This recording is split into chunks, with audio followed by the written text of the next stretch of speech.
Hello everyone. Before we begin today's video, I need your help. We've noticed that the channel is losing traction, and subscribing is one of the best ways you can help us. It's quick, free, and allows us to continue bringing you great content. Your support means everything. Let's keep this channel growing collectively. Where are you watching from? Drop your city or country in the comments below. Thank you very much. 17 lives, silenced inside a frozen container.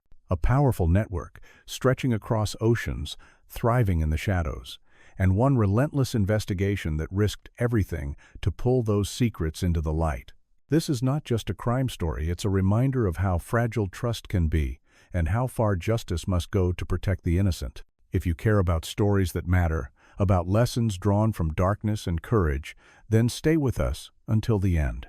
And don't forget to subscribe, so you'll never miss the next chapter in our journey through the most haunting mysteries of our time.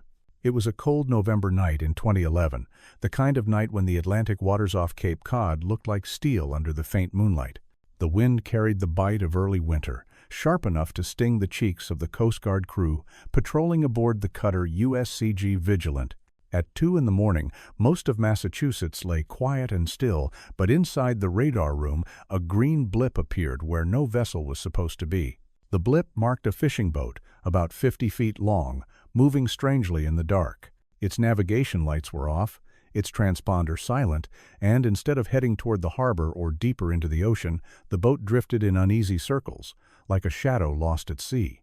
Lieutenant Mark Davis, the officer in charge that night, had been on the water for nearly 2 decades, and his instincts told him this was no ordinary fishing boat. Something was wrong. Without hesitation, he gave the order to intercept. The cutter's horn shattered the silence of the night, and a floodlight swept across the waves. The vessel jolted, as if startled, then attempted to flee. Its engine roared briefly, coughed smoke, and died. The boat was left motionless, rocking in the frigid waters.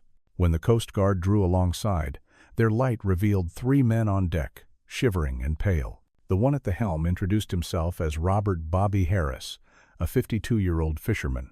Beside him stood Daniel Miller, a 41-year-old mechanic, and Ethan Collins, just 27, a deckhand with the nervous look of someone far out of his depth. Their voices shook when questioned, and the vessel's papers looked suspicious, marked with obvious corrections and smudges. The atmosphere aboard felt heavy, as though the boat itself carried a burden it could not conceal. The officers sensed it immediately. Something wasn't right. Lieutenant Davis stepped forward, his voice firm. "Open the hold." The 3 men froze for a moment, then reluctantly moved toward the iron hatch. With trembling hands, they pulled it open. The door groaned, and in the instant it lifted, the night seemed to change. Instead of the familiar scent of fish and salt, a suffocating wave of decay rose from below, an odor so heavy it made the men recoil. Flashlights pierced the darkness of the hold, sweeping across stacks of black plastic bags packed tightly beneath slabs of ice. They were large, too solid to be what the men claimed. A guardsman crouched down, drew a knife, and carefully sliced one open. The silence that followed was thick, every man holding his breath. From the slit in the plastic slipped a human hand, pale and rigid in the cold. What lay in that hold was not the bounty of the sea, but death itself. 17 bodies, young women frozen into silence, arranged like cargo in a nightmare. The Coast Guard crew, men hardened by storms and danger, stood motionless as the truth set in. They had not stopped a fishing boat. They had uncovered something far darker, a floating tomb adrift on the Atlantic. And in that moment, what had begun as a routine patrol became the opening chapter of one of the most chilling cases of human trafficking and murder the East Coast had ever seen. The Coast Guard wasted no time once the horror inside the hold had been revealed. Robert Harris, Daniel Miller, and Ethan Collins were handcuffed on deck, their boat secured and marked as a crime scene. No words were exchanged as they were transferred to the cutter Vigilant. The crew, hardened by years of storms and rescues, now found themselves haunted by the knowledge of what they had uncovered. By the time the patrol vessel returned to Woods Hole, the FBI had already been alerted. The unusual circumstances, the silence of the boat, its erratic movements, and most of all the grim discovery below deck pointed to something far more sinister than smuggling. This was no accident of the sea. This was organized crime. The suspects were separated and taken to Boston for questioning. At the field office, under the sterile light of interrogation rooms, the pretense of a simple fishing trip began to unravel. Robert Harris was the first to be questioned. 52 years old, his skin weathered from decades on the water, he leaned back in his chair as if trying to carry himself like a man with nothing to hide. His words were steady but thin. He claimed the shipment was just cargo, frozen goods that someone had paid him to move offshore. He repeated the line several times, yet each time the tremor in his hands betrayed him. Daniel Miller, the ship's mechanic, followed suit. He echoed Harris's account almost word for word, but unlike Harris, who clung stubbornly to his story, Miller faltered under pressure. Sweat dampened his collar, and his eyes darted nervously around the room. His voice cracked when the agents pressed him about the falsified papers and the ship's illogical route. He seemed less a hardened criminal and more a man desperate to avoid admitting what he knew. The youngest of the three, Ethan Collins, was the most fragile. Only 27, with a face that still carried traces of boyishness, he sat hunched over, his leg bouncing under the table. For long minutes he said nothing, staring at the scratched surface as though he might vanish into it. The agents knew the signs Ethan was close to breaking. Special Agent Michael Turner entered the room with a calm, deliberate step. Turner was no stranger to cases like this. 20 years with the Bureau had taken him across the country, through the shadows of organized crime, drug cartels, and human trafficking rings. Yet every case carried a personal weight. Decades earlier, his younger sister had vanished without a trace. Though her fate was never confirmed, Turner had no doubt she had fallen victim to the same dark trade he now fought against. For him, each interrogation was not only duty but unfinished business with the past. He began with Harris, speaking softly but with a precision that cut deeper than anger. 17 bodies don't end up on your boat by accident, he said, his eyes fixed on the older man. You expect me to believe you never asked questions? That you didn't notice what you were carrying? Harris avoided his gaze, muttering the same line about frozen goods. His jaw tightened, and his shoulders tensed, as though bracing against an unseen blow. Turner shifted to Miller, who fared even worse. The agent laid out the inconsistencies, the doctored registration, the erratic course at sea. Miller stammered, contradicted himself, then circled back to Harris's story, as though clinging to a raft in a storm. Turner pressed harder, not with shouting but with facts, until Miller's silence became as revealing as any confession. Finally, Turner sat across from Ethan Collins. He didn't speak at first. He simply waited, letting the quiet weigh on the young man like an anchor. Ethan's shoulders trembled, his lips pressed together, and finally, in a voice cracked by fear, he whispered, "We didn't kill them." Turner leaned forward, his tone steady. "Then who did?" The question shattered what little resolve Ethan had left. Tears filled his eyes, and his words tumbled out in broken fragments. He spoke of a woman named Monica Alvarez, the one who had arranged everything. She had promised Harris more money than months of fishing could bring. She provided the cargo, the ice, the drugs, even the route. All they had to do was transport it. Ethan admitted he had seen the women before they were lowered into the hold alive, sedated, their wrists bound. "They were breathing when they came aboard," he said, his voice shaking. "By the time we checked, they weren't." Turner absorbed the confession with grim patience. It was a story he had heard too many times, though never with stakes this high. Women, lured by promises of work, stripped of freedom, treated like commodities. He pressed gently, asking who Monica answered to. Ethan wiped his face with trembling hands. "She never stayed in one place," he said. "She was scared of him. She called him Victor." Behind the glass, the observing agents exchanged quick glances. A name for the woman, a name for the man behind her. It wasn't much, but it was a thread, and Turner knew from experience that threads could unravel an entire web. The interrogation ended with Ethan slumped over the table, his voice hoarse from tears. Harris and Miller remained in denial, but the silence around them now carried less weight. The name Monica Alvarez hung in the air like smoke, and beyond it, the shadow of someone larger, more dangerous, and far more elusive. Turner walked out of the room with a familiar chill in his chest. The case had only just begun, but already he could feel the ghosts it would leave behind. In the days following the grisly discovery off Cape Cod, the FBI took command of the investigation. The fishing boat sat under heavy guard in a secure dock, no longer a vessel but a crime scene frozen in time. Forensic teams in protective suits combed through its every detail, while the black bags from the hold were carried in silence to the state medical examiner's office in Boston. Each one held a story, now reduced to evidence tags and numbered photographs. Inside the Bureau's Boston field office, the case moved at a relentless pace. Analysts traced phone records, scoured bank transfers, and compared every clue against federal databases. One number stood out: the prepaid cell phone Ethan Collins had provided. It was unregistered, designed to vanish, but it had pinged repeatedly in two neighborhoods, Dorchester and Chinatown. Both were known to Turner. Dorchester, with its maze of side streets and crowded apartments, and Chinatown, where neon-lit karaoke bars and cheap motels often hid darker trades. Special Agent Michael Turner gathered his team. Maps covered the walls, red pins marking towers, bars, and bus depots. In the center was the woman whose name had already surfaced, Monica Alvarez, age 45. Her record stretched back 2 decades: solicitation, pimping, suspected trafficking, but she had always slipped through with light sentences or dropped charges. She was cautious, changed phones constantly, and used cars registered under other names. Yet her pattern was clear. She hovered where the vulnerable passed through, promising them a future that never came. Agents were sent undercover. Some posed as young women looking for work, others as men seeking fast pleasures. Within days, whispers emerged in back rooms and alleyways about a woman named Monica who could make things happen. She offered girls jobs as dancers, models, or waitresses with money far beyond their means. She dressed well, spoke confidently, and carried herself like someone untouchable.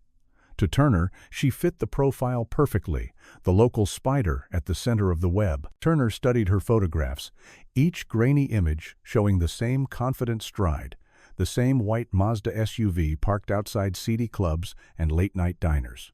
He knew the type. She wasn't the mastermind. She was a broker, a recruiter, a middlewoman, feeding lives into a larger machine. Ethan's terrified admission confirmed as much. Monica worked for someone she feared, a man she called Victor. If they caught her, they might finally have a path to him. Late one Friday night, surveillance paid off. Monica was spotted at a quiet coffee shop in Dorchester. She sat with her manicured nails tapping against a designer purse, waiting. 2 young women arrived, barely out of their teens, their nervous glances betraying inexperience. Through the window, agents watched as Monica leaned in, her smile wide, her voice low. She slid an envelope across the table, money visible inside. One girl looked uncertain, the other 2 dazzled to hesitate. Monica's gestures were smooth, practiced the lure of easy money wrapped in the promise of escape. Outside, cameras clicked. Unmarked cars idled at the curb. Every movement was recorded, every word noted. Turner stood over the live feed in the command van, his jaw tight. He had seen this scene too many times, and he knew how it ended if they didn't act soon. But patience was necessary. They needed evidence strong enough to hold in court, proof that Monica Alvarez was not simply a woman whispering promises, but the hand that delivered victims into a pipeline of death. As the meeting ended, Monica rose gracefully, ushering the 2 young women toward her car. The agents held back, resisting the urge to move too early. Timing was everything. Tonight was about observation. Soon would come the takedown. Turner remained long after the surveillance wrapped, reviewing the photos pinned on the board. The faces of the 17 women lost off Cape Cod lingered in his mind, joined now by the images of 2 more girls nearly caught in the same trap. Monica Alvarez's picture sat at the center, her confident smile frozen in ink. Turner didn't need to speak his thoughts aloud. The vow was already clear in his mind. She would not slip away this time. The web was tightening, and for the first time, the hunters were closing in. At the Massachusetts office of the chief medical examiner, the air was cold and sterile, yet heavy with the weight of what had been brought in. 17 black bags from the fishing boat lay in ordered rows, each tagged, each waiting its turn beneath the harsh glow of fluorescent lights. Forensic pathologists moved methodically, their instruments glinting under the lamps, their expressions guarded as if detachment could shield them from the horror before them. From the observation gallery, Agent Michael Turner stood with arms folded, his gaze fixed beyond the glass. He had seen death in many forms, but never packaged like this, lives reduced to anonymous parcels pulled from the belly of a boat. As the autopsies began, the sterile quiet was broken only by the scratch of pens and the low murmur of doctors dictating their findings. The reports came quickly, each one worse than the last. The women had died within a narrow window 2 to 3 days before discovery. Everybody showed evidence of sedation, puncture marks along the arms, blood tests saturated with tranquilizers. Their wrists and ankles bore deep impressions where plastic ties had bitten into skin. The conclusion was inescapable: they had been drugged, bound, and left in the suffocating darkness of the hold until the air ran out. Turner clenched his jaw, picturing the panic of those last moments, the silence that followed when resistance faded into stillness. Then the pathologists found something even darker. 2 of the bodies bore crude surgical incisions across their lower abdomens. The stitching was ragged, careless, and inside, organs were missing. It was not the work of a hospital, but of someone chasing profit without care for dignity or life. Turner listened as the doctors confirmed it.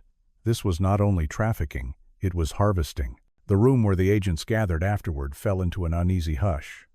Even those accustomed to brutality found themselves shaken. Turner laid a hand against the table, steadying himself. He had pursued traffickers before, but this was different.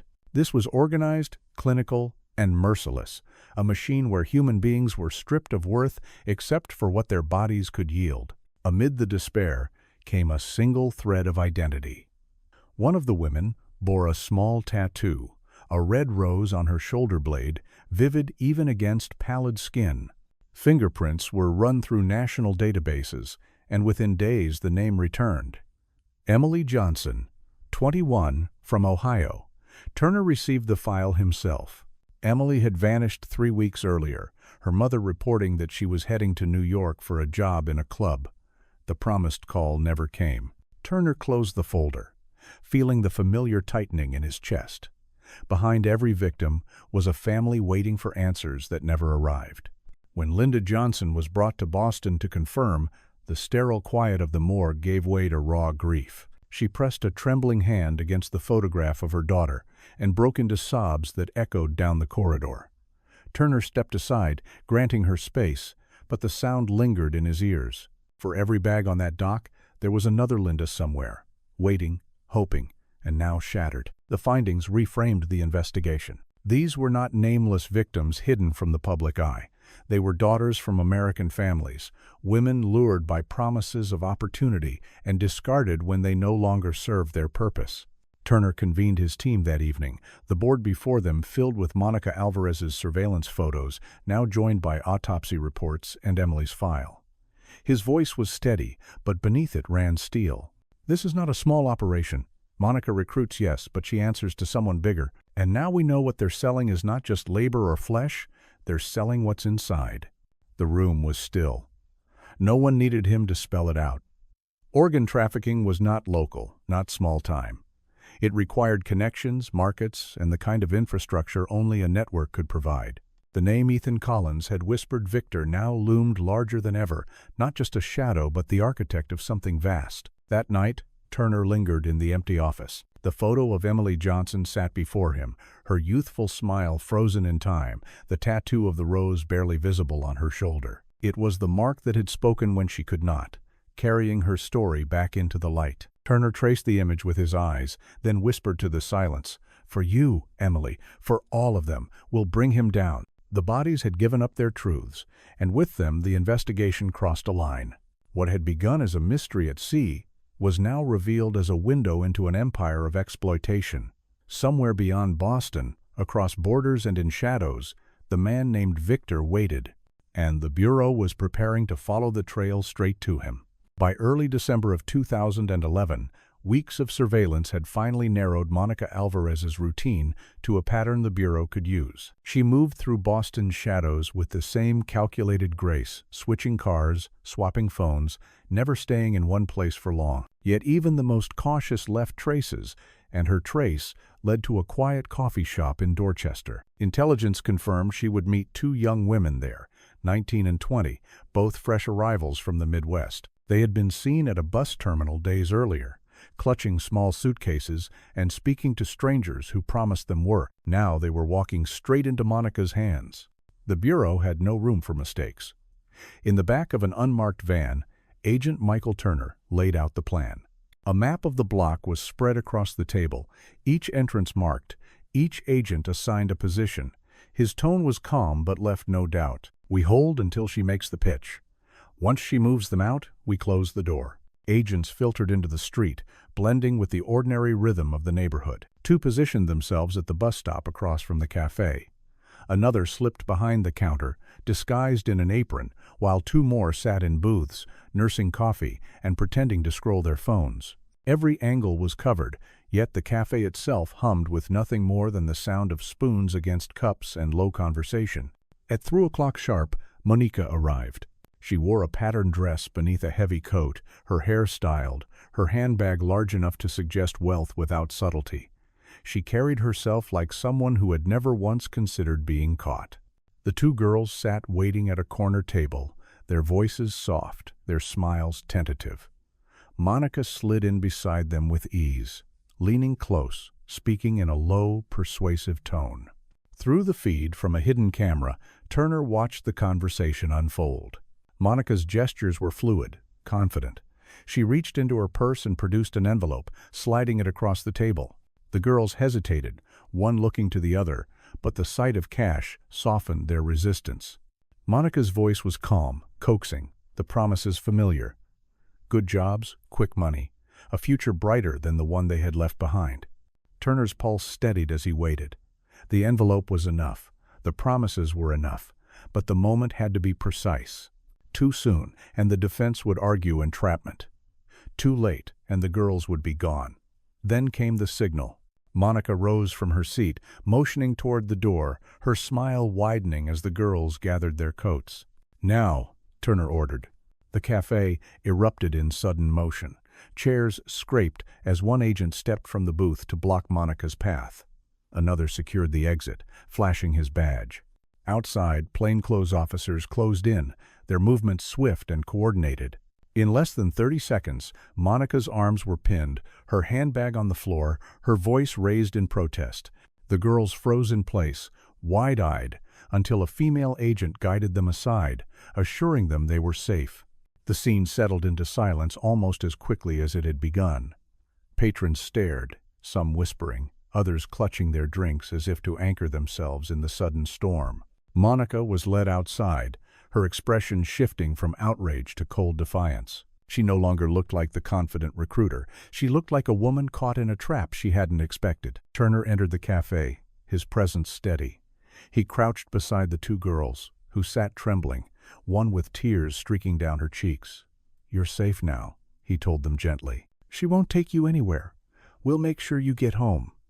One of them nodded, her hands wrapped tight around her cup. Turner knew they would carry scars from this encounter, but at least they would walk away alive. Outside, the winter sky hung heavy with clouds as Monica was placed in the back of a waiting car. She sat upright, wrists bound, lips pressed into a thin line. The spider who had spun so many traps was now caught in one of her own. Turner watched the convoy pull away. Relief flickered for a moment, but he knew better than to believe the fight was finished. Monica was important, but she was not the end. She answered to someone else, someone who remained beyond reach. The case was no longer about stopping a recruiter, it was about dismantling the network she served. And as Turner turned back toward the Bureau, one name echoed in his thoughts: Victor. The capture of Monica Alvarez was not closure. It was only the doorway to the storm still ahead. The room was gray, cold, and bare, the kind of place designed to strip away comfort and illusion. Monica Alvarez sat at the metal table, with her wrists cuffed, posture still composed, as if even here she could command the scene. Her manicured nails tapped lightly against the surface, and her lips curved into a faint smile that spoke of experience. She had been questioned before, had walked away before, and she carried herself with the confidence of someone who believed she could do it again. Agent Michael Turner entered without ceremony, a thick file tucked under his arm. He set it on the table with deliberate calm and sat across from her, studying her face in silence. Monica tilted her head, as though amused by his restraint, her eyes shining with the arrogance of someone who thought she still held control. Turner finally spoke, his voice low and steady, reminding her of the women she had promised futures to, women who instead had ended up bound, drugged, and sealed in the freezing dark of that boat. He asked if she denied it. Monica gave a soft laugh, dismissing his words as exaggeration. She claimed she had only offered opportunity, that the girls had chosen their path. Turner leaned forward, his tone sharpening as he cut through her pretense. He told her that choice ended the moment their wrists were tied, the moment tranquilizers coursed through their veins, the moment their lungs fought for air in the suffocating hold. The words landed harder than she expected, and for a moment her smile flickered, though she tried quickly to recover. She told him he couldn't prove it was her. That was when Turner opened the file and slid the photographs across the table. One showed her in the Dorchester Cafe, an envelope of cash sliding across the table to the two young women. Another showed their faces, hesitant but already caught in her web. The last image was Emily Johnson, her rose tattoo stark against pale skin. Monica's nails stopped tapping. She stared at the photographs, her jaw tightening as though she could swallow her own reaction, then muttered that knowing someone did not make her a killer. Turner's reply was measured, but his voice cut deep. He told her she didn't need to wield the knife to be guilty. She was the recruiter, the door that delivered them into hell. 17 women were gone because of her, and that was already enough to bury her in prison. The silence that followed pressed heavy on the room. Monica shifted in her chair, fighting to keep composure, but the edges of her mask were crumbling. Turner saw the weakness and pressed further. He reminded her that she was not the one truly in charge, that Ethan Collins had already given them her name, and another Victor, the man who stood above her. At the sound of the name, her eyes lifted sharply, betraying fear she could not hide. She tried to disguise it with a laugh, but the sound cracked halfway, her confidence bleeding away. She whispered that Turner did not understand who he was asking about. He told her he understood enough that she could either take the fall alone or give up the man she worked for, because to him she was nothing more than another replaceable pawn. The words sank in. Monica turned her gaze down to the table, lips pressed into a thin line, her silence dragging into long minutes. Turner did not rush her. He let the weight of her choice crush her from within. When she finally spoke, the bravado was gone from her voice. She exhaled as though releasing a burden she had carried too long and said his name, Victor Chang. She explained in broken words that he controlled the shipments, the buyers, even the surgeries. Sometimes he worked from Los Angeles, other times across the border in Mexico. She insisted she never asked questions, that her role was simply to deliver what he demanded. It was enough to keep her alive and enough to keep her afraid. Her eyes darted toward the door, her voice lowering to a whisper as she admitted that if Victor ever discovered she had talked, she would not live to see trial. Turner closed the file slowly and stood. He looked at her without anger, only with the cold certainty of someone who had heard enough. He told her she had made her choices, and now she would live with them, but the real hunt was no longer for her. It was for the man she had just named. As Turner left the room, Monica sat beneath the harsh light, her mask stripped away. The woman who once lured others with smiles and promises now looked small and brittle, swallowed by the silence she could no longer command.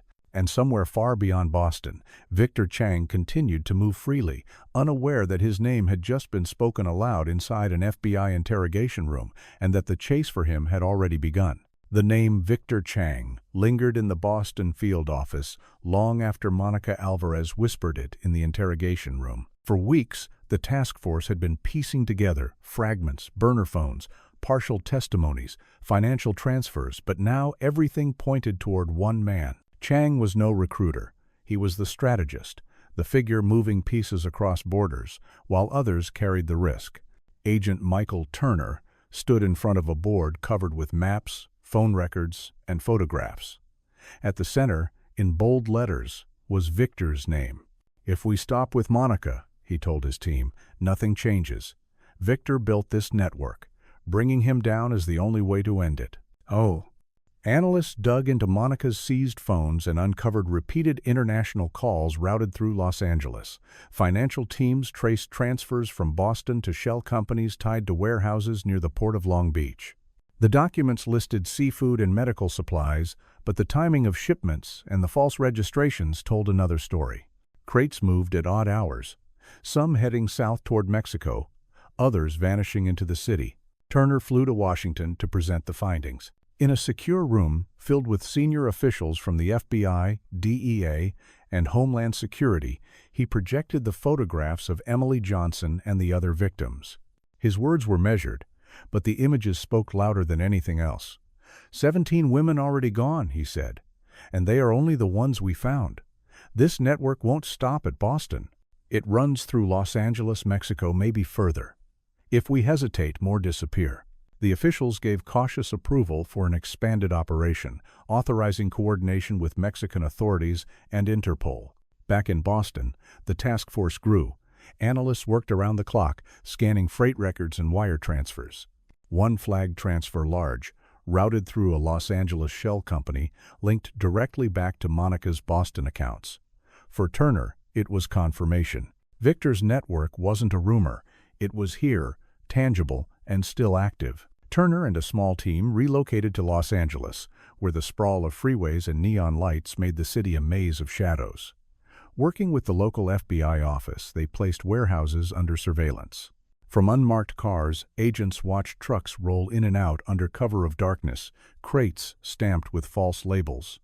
Each movement felt like a pulse in the network, a reminder that lives could be hidden inside. Late at night, Turner reviewed reports in dim motel rooms, exhaustion pressing against his eyes. Yet he could not stop thinking about the mothers who had buried daughters, about the silence left behind in Boston's morgue. Each crate, each truck, each payment was another reminder of the human cost Victor had turned into profit. The operation soon extended south of the border. Mexican federal police joined the planning, sharing intelligence about similar warehouses near Tijuana. Interpol contributed data on trafficking routes that stretched toward Asia. Whiteboards filled with lines and arrows, strategies drawn and erased as the team weighed each option. A premature raid might spook Victor into vanishing. Waiting too long risked another shipment slipping away. The pressure was immense. Agents rotated shifts, eyes glued to monitors, while Turner carried the burden of every decision. Some nights he stood alone on the rooftop of the Los Angeles field office, staring out at the endless city lights, reminding himself why they were here. This was no longer just about stopping one trafficker. It was about breaking the backbone of a machine that treated people as cargo. In mid-December, a breakthrough arrived. Analysts intercepted records of a shipment scheduled to leave the port of Long Beach under one of Victor's companies. Sources suggested he might oversee the transfer in person. It was the kind of opening that came rarely, fragile but decisive. Turner called the team together, his voice steady as he outlined the plan. Photographs of warehouses, schedules of trucks, and entry points were pinned across the board. "This is our chance," he said. "Not just to disrupt one shipment, but to take the man himself. We have one shot. If he slips, we may never see him again." "Oh." The room was silent as the agents absorbed his words. They understood the stakes. The investigation had carried them from Boston's cold waters to Washington's closed doors, and now to the warehouses of Los Angeles. Every step had narrowed the distance to Victor Chang, and now, for the first time, the net was within reach. The hunt was no longer abstract. It had a place, a time, and a name. And for Turner, it was more than an operation. It was a promise that the lives already lost would not be forgotten. The night settled heavy over Los Angeles, the air damp with salt from the Pacific as the task force closed in on the port of Long Beach. Midnight draped the warehouse district in silence.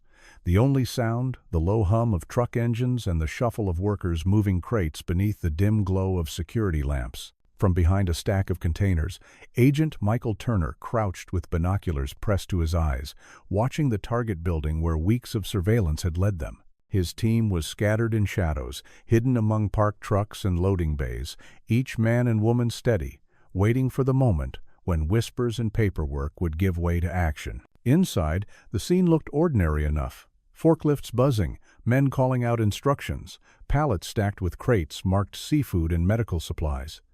But Turner knew better. This was the disguise, the polished mask that covered the trafficking routes that had swallowed 17 lives in Boston and many more beyond.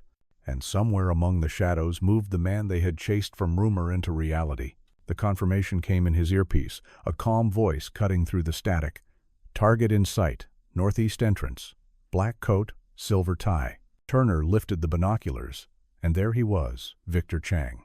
Taller than Turner had imagined, his hair slicked back, his stride unhurried. He surveyed the floor like a conductor guiding an orchestra, every movement precise, every gesture commanding. Years of insulation, layers of recruiters and intermediaries, and yet here he stood in the open, unaware that the net had already drawn tight around him. Turner whispered into his radio, "Hold, we need him on the paperwork."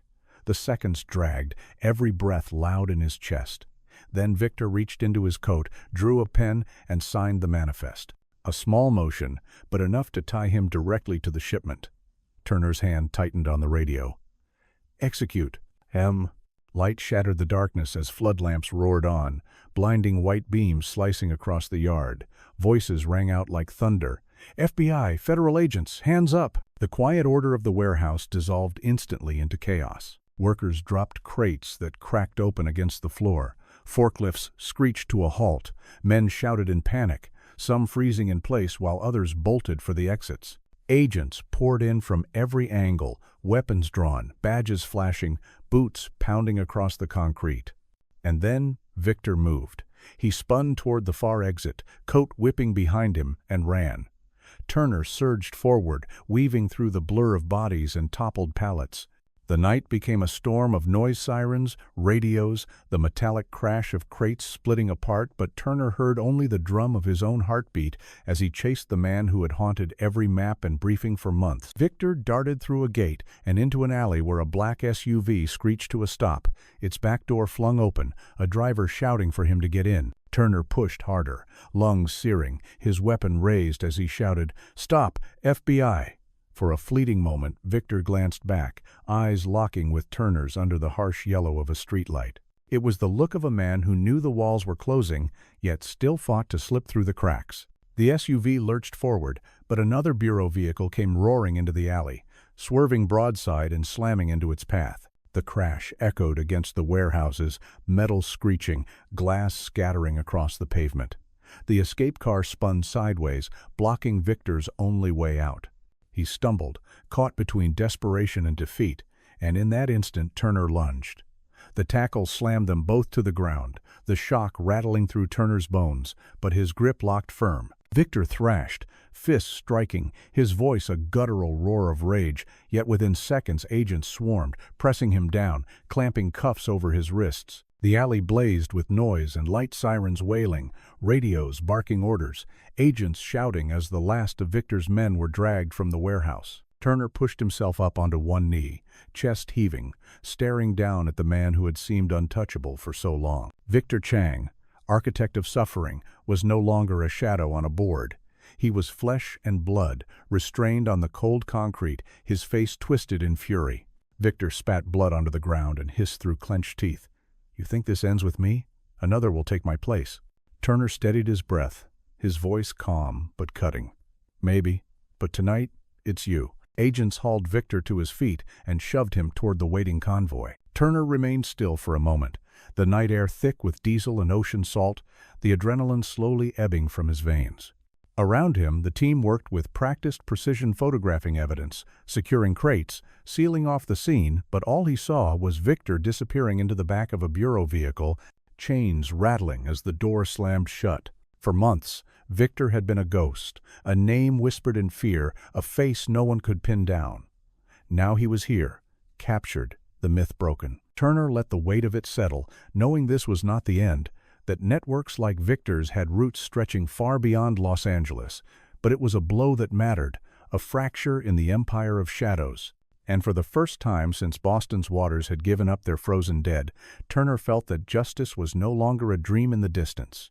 It was real, alive, and moving forward in chains. The interrogation room in the Los Angeles field office was stripped bare, a gray box with nothing but a metal table, 2 chairs, and a harsh light that made the air feel heavier than it was. Victor Chang sat cuffed on one side, his posture straight, his expression calm, as though this were nothing more than an inconvenience between meetings. Agent Michael Turner entered with a folder under his arm, placed it on the table, and sat down across from him. For a moment, neither spoke. Victor broke the silence first, his voice smooth, almost conversational. "You think you've done something remarkable tonight? Raiding a warehouse? Putting me in chains? All you've done is cut the stem of a weed. It grows back, always does. Turner leaned forward slightly, his tone even. Weeds don't build empires, Victor. People do. You orchestrated this network. You signed the paperwork that pushed women into crates and left them to die. That's not just business, it's blood on your hands. Victor's lips curled into a faint smile, unbothered. Do you honestly picture me loading boxes? I move capital. I move paper. Others handle the details. That is how global trade works, Agent. You can't pin the ocean to the shore, and you won't pin this to me. Turner opened the folder and slid photographs across the table, images from the Los Angeles raid, broken crates, restraints, syringes, forged passports. The evidence sat between them like a silent witness. These aren't shipping errors, Victor. These are people, and they trace directly back to you. Monica Alvarez gave us your name. Your money led us to your warehouses. Your signature is on the manifests. You're not an untouchable anymore. Victor's smirk thinned, his eyes narrowing. He tapped a cuffed finger against the table, a slow rhythm betraying thought. Monica, he said softly, almost with contempt. She always lacked vision. Weakness finds the quickest way out. Turner seized the opening. She understood what happens when people like you believe they're beyond reach. You should think carefully before you follow her mistake. The evidence is stacked high. You cooperate. Maybe you shape what's left of your future. Stay silent, and the world remembers you only as the man who fell. Victor tilted his head back, chuckling, though the sound rang hollow. You overestimate your reach, Agent. Do you think this network stops at my desk? Rotterdam, Hong Kong, Veracruz ports you've never even put on your maps? Brokers who never use the same name twice. Surgeons who operate in basements you'll never find. You pull me out, and the current shifts, but it never stops. Turner let him finish, then leaned in, voice measured, cutting. You're right about one thing. It doesn't stop with you. But you are the center. You've built yourself into the hub of this network. That's why you're here, and why they'll let you rot while they move on. Because empires like yours are always disposable, especially the man at the top. Victor's jaw tightened. For the first time since his arrest, his calm cracked. He studied the photographs again, lingering longer than before, his silence heavy. Turner saw the hesitation and pressed harder. You want to believe you're still pulling the strings, but right now the only choice left is whether you speak. You know the routes, the buyers, the names. You help us cut them down. You keep yourself alive a little longer. Stay arrogant, and you'll die in a concrete box while your so-called partners toast to your absence. Victor's eyes flickered, the calculation behind them almost visible. He leaned forward, his voice lower now, deliberate. You have no idea how deep it runs. You'll find trails through Europe, Rotterdam, Antwerp, Asia, Hong Kong, Manila. South America coastal towns where even your embassies fear to step. These aren't back-alley thugs. These are men in suits, men who fund governments, men who will never sit in a chair like this. Turner didn't blink. Then give us their names. Let us drag them into the light. Because whatever they are, whatever power they think they hold, tonight shows they can bleed, and so can you. Victor exhaled slowly, his mask slipping into something harder, more bitter. If I talk, I burn bridges that cannot be rebuilt. If I stay silent, I face your courts. Either way, the game continues. Don't fool yourself, Agent. You're not dismantling anything. You're just slowing the tide. Turner gathered the photographs back into the folder and stood, his shadow stretching across the table. Maybe. But tides turn, Victor. Tonight, it turned against you. He left the room without waiting for a response. The heavy door slammed shut, leaving Victor alone beneath the harsh light. For the first time, his stillness felt less like control and more like uncertainty. His empire was unraveling, thread by thread, and he knew it. The morning after Victor Chang's interrogation, the Los Angeles field office pulsed with urgency. Maps, shipping records, and financial ledgers covered the walls, while monitors streamed data from Europe, Asia, and South America. The room buzzed with overlapping voices, analysts, briefing agents, liaisons, translating cables, phones ringing nonstop. For the first time, the Bureau wasn't chasing shadows. They had a blueprint of the network, and the scale of it was staggering. Agent Michael Turner stood at the center of the chaos, briefing federal partners and Interpol officers patched in by secure video link. "These aren't isolated routes," he said, pointing to a board where lines stretched across oceans. "We've confirmed coordinated pipelines disguised as frozen goods and medical supplies. Rotterdam, Antwerp, Veracruz, Hong Kong, they're all part of the same system. If we wait, they'll shift and bury the evidence. We have to move now." The Justice Department gave approval for a joint international task force. Messages raced across time zones, connecting FBI analysts with Dutch investigators, Mexican federal police, and Hong Kong's Organized Crime Bureau. Each team began pulling threads, shipping manifests, shell corporations, cash transfers routed through offshore banks. What emerged was a lattice of deception that spanned continents. In Europe, Dutch authorities reported suspicious shipments docking in Rotterdam, containers cleared in record time and sent to remote warehouses. Surveillance showed trucks pulling in under cover of night, then leaving empty. Turner listened over the secure line as a Dutch officer described the sites. Cold storage facilities, always rented short-term. They clear out fast, leave nothing behind but melting ice. Turner circled Rotterdam on the board with a thick marker, his jaw tightening. In Mexico, federal police near Veracruz intercepted a truck disguised as a seafood hauler.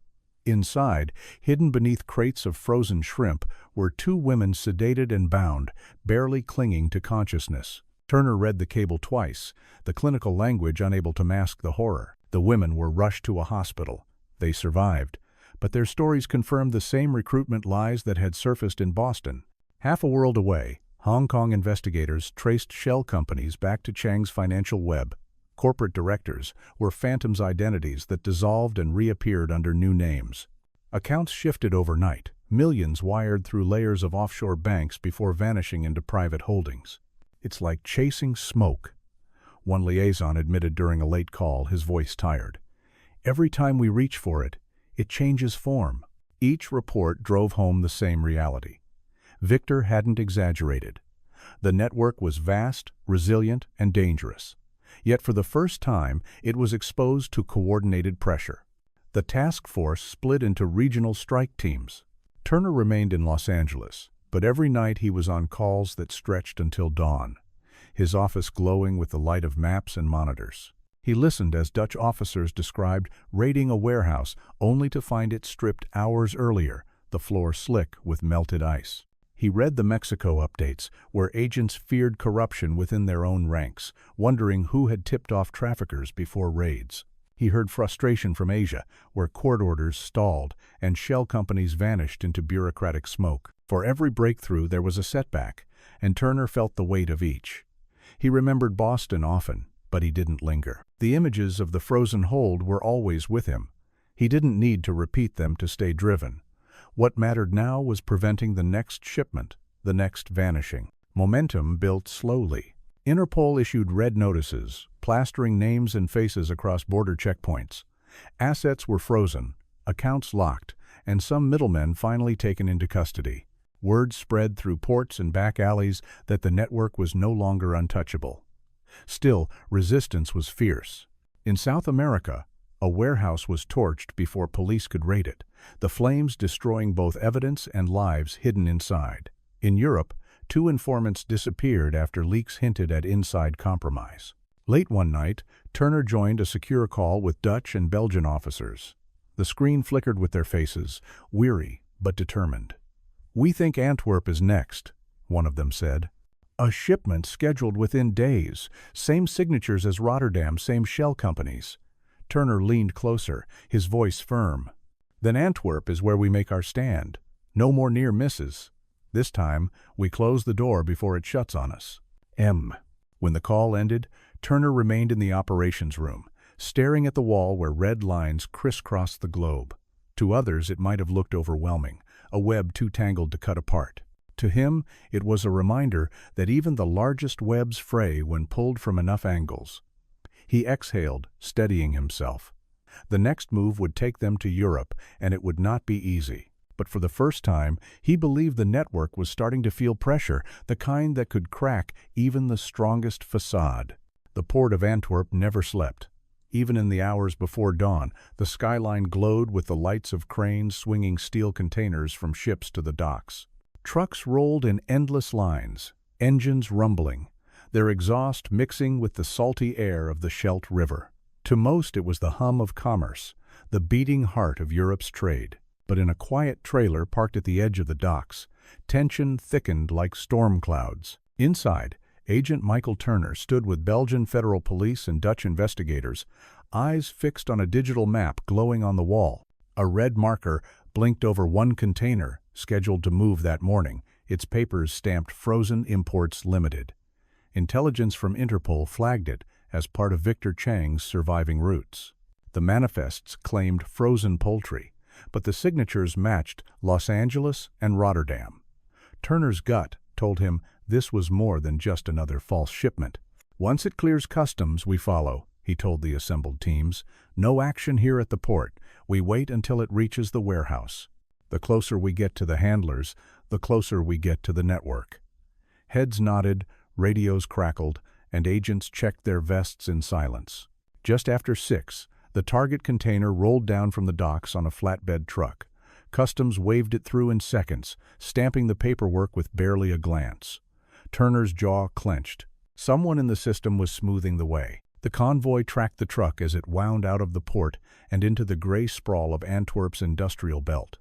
Warehouses lined the road, their paint peeling, windows fogged with grime. Finally, the truck turned into a lot and backed into a building with faded blue doors.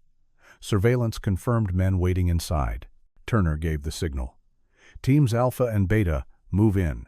Charlie, hold the perimeter. Let's keep them boxed." Vans screeched to a halt, agents fanning out in practiced rhythm. "Police, hands up!" Voices roared in 3 languages as the doors were rammed open. Turner pushed through the entry with his team, only to stop short. The container stood in the center of the floor, doors open wide. It was empty, stripped clean. The air reeked not of poultry, but of ammonia and bleach. On the floor were fresh tire tracks, leading to a second exit at the back. Turner's stomach dropped. They had been ahead of them, again. Before he could call the order to sweep, movement flickered on the catwalks above.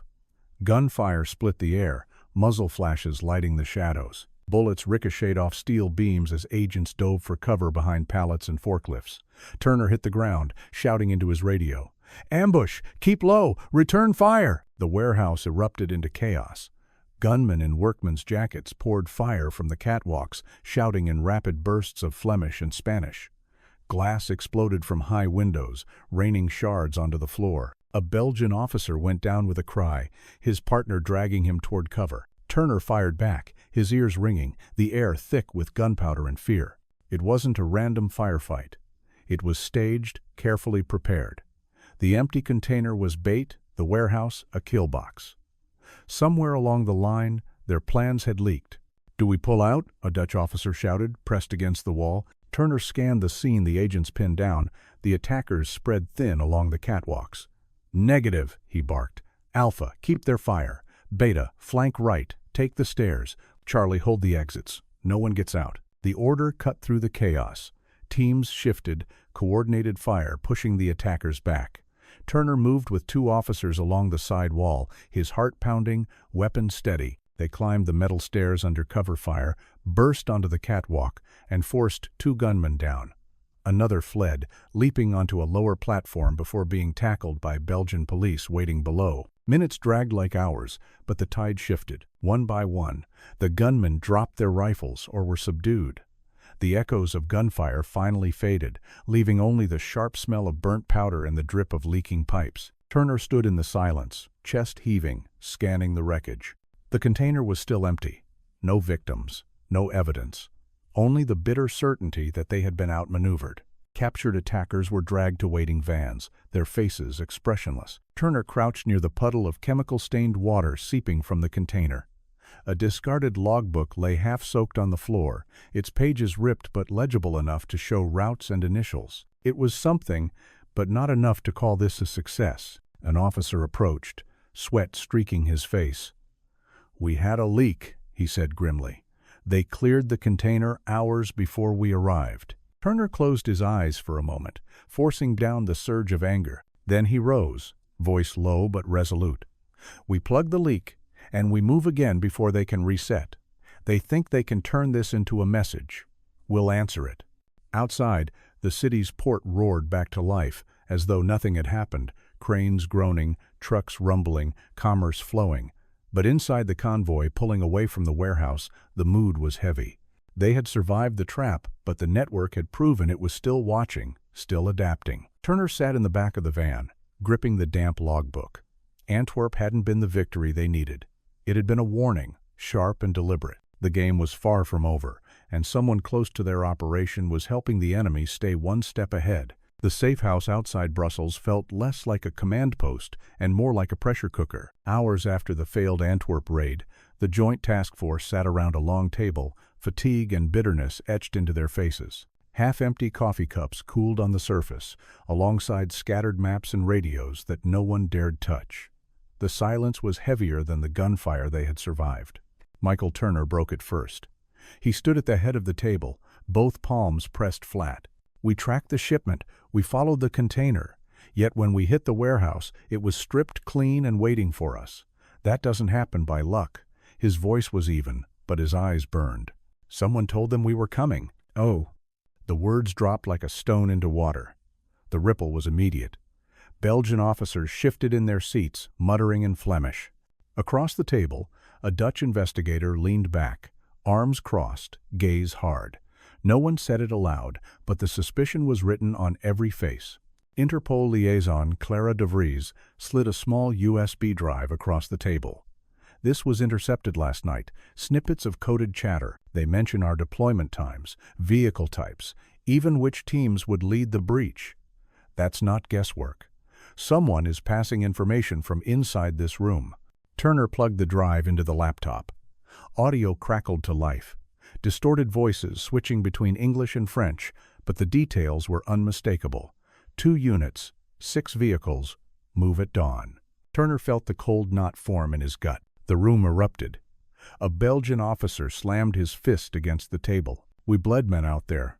Don't point this at us." His partner snapped something in French. A Dutch agent shot back. "Your customs let the truck sail through without a glance. Maybe check your own house first." Voices rose in 3 languages, sharp with accusation. The air bristled with distrust, every glare sharper than words. Turner raised a hand. "Enough!" His tone cut like a blade. The shouting stopped, but the hostility lingered. "Throwing blame won't root out the leak," he said. "Proof will." His gaze swept the room. "Until we have it, we operate differently. No one outside command sees the full plan. Information will be split, compartmentalized. Movements will be tracked, every message logged." The officers exchanged uneasy looks. Some nodded, relieved. Others stiffened, as though shackled by suspicion. Turner knew he was walking a razor's edge. Too much secrecy, and the team would collapse. Too little, and the enemy would bleed them again. That night, Turner sat alone in a dim office, the damp logbook from Antwerp open on the desk. Smudged initials hinted at shell companies they hadn't mapped yet. It should have felt like progress, but his mind kept circling back to the audio. Whoever was leaking information wasn't a low-level analyst. They were close enough to know deployment times, close enough to watch every move. A knock pulled him from his thoughts. Clara stepped in, closing the door behind her. "You heard it yourself. This isn't sloppy chatter, it's inside knowledge." Turner rubbed his temples. "If I start treating everyone as a suspect, we implode before the network even touches us." Her eyes narrowed. "If you don't, we hand the traffickers our playbook. They'll stay one step ahead forever." She wasn't wrong. Turner felt the weight of it settle on his shoulders. He picked up the phone and dialed Washington. Within minutes, he had requested a counterintelligence unit to review communications, monitor movements, and audit every member of the task force. It was drastic, but necessary. The following morning, Turner addressed the team again. His voice carried less warmth, more steel. "From today, every operation runs on a need-to-know basis. Movements will be tracked. Washington has authorized counterintelligence oversight. If there's a traitor here, they'll surface." "Oh!" The announcement hit like a blow. Some agents exchanged wary glances. One muttered under his breath about being treated like criminals. Turner let it pass. Trust was already fractured. Now it had to be rebuilt with proof, not promises. That night, long after the others had left, Turner sat staring at the logbook under the desk lamp. He traced the blurred letters with his thumb, thinking of the faces still trapped in cold containers somewhere. Boston haunted him still, the frozen silence of that hold, but he didn't dwell on it. Dwelling didn't save lives. Action did. Somewhere in the network, shipments were moving. Somewhere closer, someone was making sure the traffickers always stayed ahead. Turner clenched his jaw. To dismantle the empire Victor Chang had built, he first had to unmask the shadow hiding among his own. In stories like this, we are reminded that evil often hides in plain sight, waiting for a chance to exploit the innocent. But just as darkness spreads, so does courage. It takes vigilance, compassion, and determination from ordinary people and from us as a community to make sure such crimes cannot thrive. If you've been following this journey, I encourage you to stay alert in your own life, to value truth and family, and to never underestimate the power of paying attention. Because sometimes, the smallest warning sign can save a life. And if this story touched you, or made you think, I invite you to subscribe to this channel, leave a comment with your thoughts, share your feelings, and join our growing family of listeners. Together, we can keep these stories alive, not just as tales of crime, but as lessons of resilience, hope, and humanity.